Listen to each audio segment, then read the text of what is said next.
It's widely accepted nowadays that investment outcomes are, to a great extent, determined by psychological factors.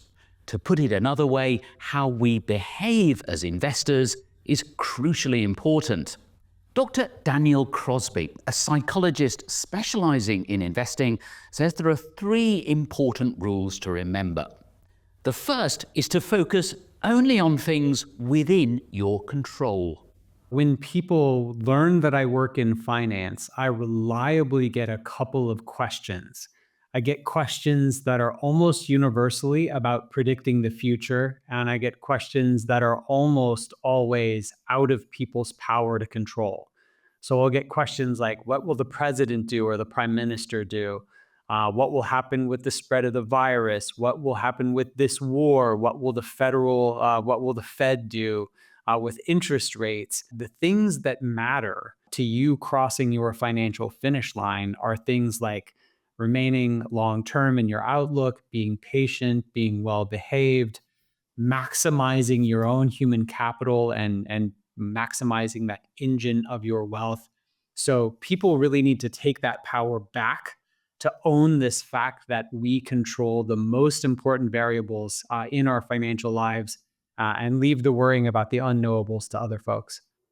The second rule Dr. Crosby likes to remind investors of is to stay calm after market downturns, and perhaps even view them as opportunities to buy stocks more cheaply. In other words, you need to take a very long-term view. We get a market correction just about as regularly as you get, your birthday or Christmas or Hanukkah, right? It's very, very regular how much these things happen. And yet the financial news media talks about them as if they've never happened before and as though it's the end of the world every time it happens. So you have to just understand that you're probably going to get a 10% dip every year. You're probably going to get a 20% dip every couple of years. And every decade or so, you're going to get a really nasty 30 to 50% dip in the markets. And understanding that and inoculating yourself against that volatility on the front end, I think is a good way to prepare for it. Dr. Crosby's third rule is not to base your decisions on opinions, either your own or other people's. A systematic approach, for example, automating investments into index funds and portfolio rebalancing, is far preferable. One of the things that people get wrong most is thinking that human genius, human intervention, and human discretion can be additive to our financial lives. And we see that almost universally, they are reductive and not additive.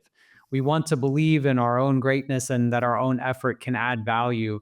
But money management is just one of those places where simple rules tend to beat human discretion and sort of in the moment decision making again and again. In short, focus only on things you have control over, stay calm when markets fall, and invest systematically. Do those three things and you'll give yourself a much better chance of achieving your goals.